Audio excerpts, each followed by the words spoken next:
I believe this is about the time of year in Ocean City, Maryland, that they have the white marlin big fishing contest, and if not this week, it certainly was last week.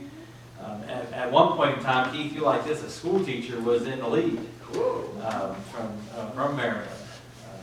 He may have, I'll just say I think he won the big money. Yeah, I think, yeah, so he did stay in the lead and won the one. I'll just say, I'll make this up, he was an English teacher. No. He wasn't really. I was trying to make you feel good. Maybe that old man in the sea. That's right, exactly. So, reenacting. Right.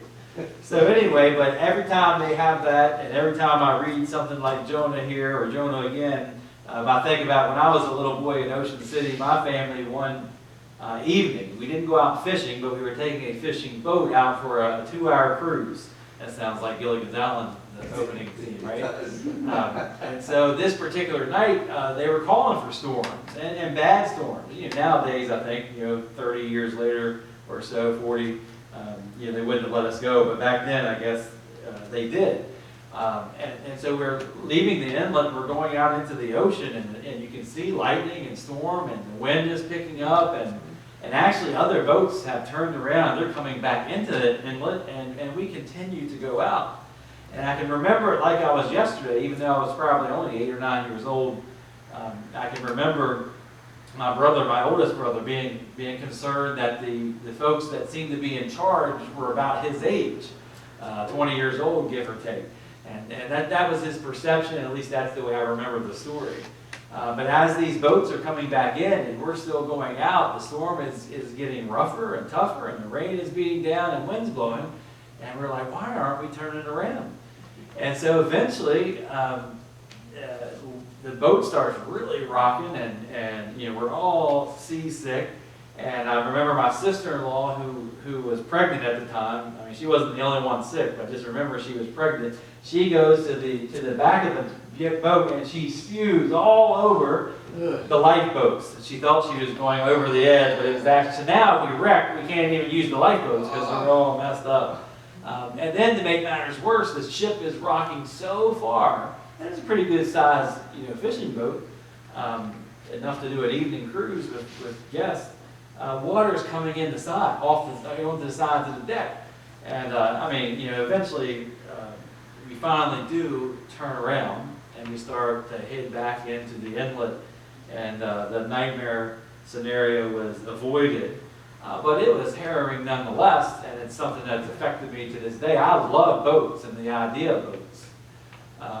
And I would like to live by water. I'd like to own a boat, so I could say, hey, Keith, come get on my boat, or take my boat out and I'll wave from the dock. But it really has affected me to the point where I want no business in the ocean on a boat. Melissa has taken our kids out on a fishing boat before, and I was like, there's no way I'm getting on that boat. But I'll never forget those captains or whoever, first mates on that boat, having plenty of opportunities to do the right thing and turn around, and waiting to the very last minute to finally do the right thing. In essence, that's our human nature. We share that with those, maybe they were young guys or inexperienced. But in many cases, you and I know the right thing to do, and we don't do it. We know the right thing not to do, and we do it anyway. And I mentioned this last week in my chapter 1 of Jonah. That reminds me of that great apostle Paul writing in Romans chapter 8. I mean, he says that specifically.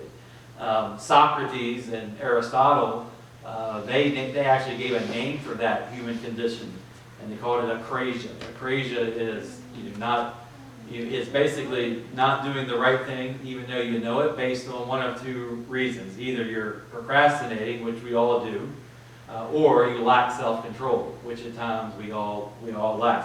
But whatever the case may be, is there's often times that we know what we're supposed to do and we don't follow through. This book, Jonah, is about that at its essence. Is this prophet Jonah has a job to do. He knows what he's supposed to do. It's an easy instruction from God. He doesn't get some complicated, email from the human resource department saying all the things, 12 steps that he's supposed to do to go do a job. It is simple. He is to go to Nineveh and tell them God's going to destroy them. Now, Nineveh is their arch enemy. It's an Assyrian town. Assyrians were the ones that wiped out the northern kingdom. And so somebody like Jonah wouldn't have wanted to go to Nineveh, to say the least, and he certainly wouldn't want to go deliver that news. But it's an easy job description, and he knows it's from God. He's a prophet. That's his job. He hears things from God. He speaks from God. Through prayer or through dreams or whatever ways he communicates with God, he has received this communication. It's an easy thing to comprehend. He knows what to do. He's not going to do it. He doesn't want to do it. And in fact, in chapter 1, we learn he runs not just away, but completely opposite direction. He hops a boat and says he's not going to have anything to do with Nineveh. In fact, he's going to go have some fun at that Vegas-type city, Tarshish. And that's how we left Jonah last week. So as the story goes, he ends up, the captain of their boat in this storm asked everybody on deck to pray. We can remember that Jonah went down and went to sleep. That's the way he dealt with stress, I guess. I'm just going to sleep it off. Hopefully the problem's solved by the time I get up. The captain of the boat and everybody else on the boat, other than Jonah, they don't follow Yahweh. They don't follow our God. But the captain is asking them to pray. Jonah does not do it. He actually gets scolded, like, what are you doing down here asleep? Long story short, he ends up, through casting of lots, they figure out he's the issue. He admits it, and he says, just throw me overboard. And then he's overboard, and we learn at the end of chapter 1 that as he goes into the water, he's swallowed up by this fish for 3 days and 3 nights. And then we receive our reading for tonight. And so Jonah continues to not follow through. Even after he survives the fall into the water, and miraculously he is swallowed up by a fish, miraculously he doesn't die in the fish's belly. He survives for 3 days and 3 nights in the belly of this fish. He's still not admitting that he's done anything wrong, and he's still not repenting and saying, okay, Lord, let me out of this fish, I'll go to Nineveh. And I don't know what all he's been doing in the belly of the fish. We don't know what else was going on there, what better things he would have to do. But for 3 days and 3 nights, evidently, he still hasn't even prayed until we get to these verses of chapter 2. And it's after he was in the belly for 3 days and 3 nights, he offers this prayer. Now this prayer comes at a point, finally, maybe he realizes 3 days in that there's nothing else to do but to pray. And besides, that's my job. And so if I'm going to spend my last days or all of my days in the belly of this fish, I might as well get back to work. I'm joking halfway like that, but maybe that's why he was pushed to pray. And so he finally does pray on this 3rd day in the belly of the fish. It's a beautiful prayer in some ways. It's beautiful poetry. It's almost like a psalm in other ways. The words are very good and very thoughtful. However, some of it doesn't make a whole lot of sense. It's almost like it's a borrowed prayer. Because just for an example, he says, you had cast me into the depths in the heart of the seas. God didn't cast him into the sea. He did what? He jumped into the sea or asked him to throw him into the sea. He says, and I've been driven away from your sight. Will I ever get to look on your holy temple? God didn't drive him away. God asked him to do a job. He went running the other way. So it's kind of like he gets off to this start where it's like a little bit confusing. Like, what kind of prayer is this? But then he goes on and he starts to do some remarkable things with his prayer. He starts to pray as if God has already saved him.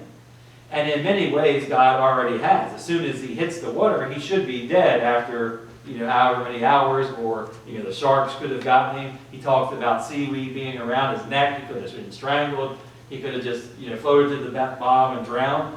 At best, he could have floated on top and lasted a few days without food and water, depending on the weather. But he's saved by this fish. And so he starts to pray in the belly as if things have turned around, still not repenting and still not admitting any wrong, but praying that as if God has already delivered him. And so, again, we start to see played out, verse after verse, that even though Jonah is not following through, God is continuing to be patient with Jonah. Jonah could have just been wiped out one verse after another. Again, even here where he's praying confidently that he's being delivered, even as he is being saved from drowning or being eaten by sharks, God is demonstrating that God is patient. We get a really beautiful verse here. In verse 7, this is still part of the prayer. My translation says, when my endurance was weakening, I remembered the Lord, and my prayer came to you, to your holy temple. And so he starts to talk about this journey of not following through, starting to wear on his endurance. Sometimes it feels better not to follow through, and a lot of times when we procrastinate, we're taking a short-term victory over, like, hey, I'm going to eat that cake. I know I want to lose some pounds before whatever. But anyway, in the long term, though, it affects our health, and so we start to feel this. This is not a surprise when my endurance was weakening. So especially when you're saying no to God, so it's something much more important than our diet and our health, physical health. This is spiritual. It's really starting to wear on him. It's weakening. This word, the Hebrew word that we translate into endurance, is a very rich word that we translate here. And endurance can be translated in two other ways. And it has been translated in two other ways already in this story. And endurance here renders the same Hebrew word as life and, can you guess the other word? Death. Life and death. Endurance. And so this time in between life and death is going to take lots of endurance. And here being played out just in 3 days and 3 nights, we see that this endurance is weakening Jonah to the place where he's just finally crying out to God, and he remembered the Lord. Another interesting thing about this line, so this is a beautiful line. When my endurance was weakening, life and death situation here was weakening, I remembered the Lord. A lot of times when the word remembered is in the Old Testament, it's God is remembering us. So God remembered Jacob. God remembered,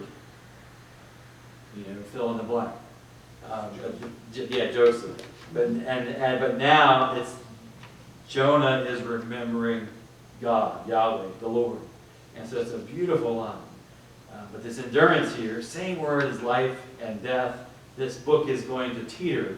Jonah is going to teeter on life and death based on his decisions, based on his free will, based on the patience of God that's going to drag him up out of the depths and death of Sheol back to life again, to eventually the point where the Lord's going to speak to the fish, and the fish vomits Jonah out onto the dry land.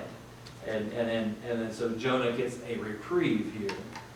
He still, again, has not repented and had not. He's the only thing he's done is remembered to pray, and he's remembered the Lord, and he's thanked God for deliverance. He still hasn't said, "I'm sorry, God, let me go to Nineveh." That hasn't happened yet. He's just been put back on the dry land where he gets to exercise his free will once again. And so this series is called Jonah Follow Through. But maybe we should reconsider, because this book and this story is not about Jonah. I mean, it is about Jonah. It bears his name. But maybe we should change the name. Maybe it should be God or Yahweh. Maybe the series shouldn't be Jonah Follow Through, because it's all about God. It's all about patience. And this is not about Jonah following through at all. He hadn't followed through on anything yet, except he eventually, now it's prayed and talk to God, which is his job, but he hasn't followed through. He's not turned to Nineveh yet, 2 chapters in. We're halfway through the book. He has not stepped 1 foot towards Nineveh. What we have seen is God seeing him through. So he hasn't followed through, but God is seeing him through. And so that's the good news for all of us. It is not just that God is patient, but God will see us through, even when we're not following through. And how encouraging is that? I mean, I could give you a whole long list tonight of things that I haven't followed through on, this week, let alone in my life. But knowing and being reminded in these 2 chapters that God sees us through, because when we're not following through, it's hard on our bodies, minds, and souls, and the relationships around us. And we need endurance for that. And when we don't follow through, just like Jonah, our endurance weakens.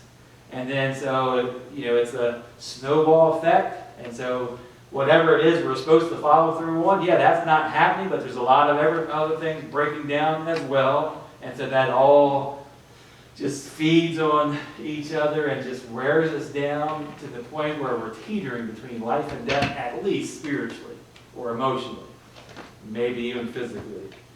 But while we're waiting to follow through for whatever it is that we're supposed to be doing, God is seeing us through. We know what we're supposed to do many times, and we don't do it. We know what we're not supposed to do, and we do it anyway. And that's when we get caught into this human nature of not wanting to follow through.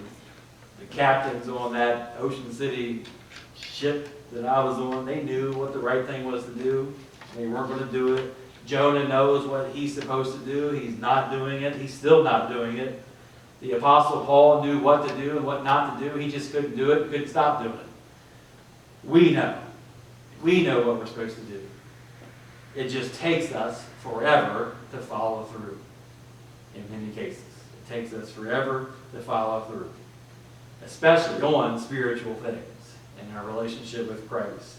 We know what God wants us to do. God wants us to read our scriptures. God wants us to be in prayer. God wants us to serve our community in the name of Christ. God wants us to participate in worship and come to take communion. God wants us to take access to all those means of grace. And in many cases and many times, those things become our last priorities as everything else takes their place. And we wait to follow through. But thank God that God sees us through, waiting patiently for us, for you and I, for the Apostle Paul, for Jonah, for me, and for you. God sees us through as he's waiting for us to follow through. Let us pray.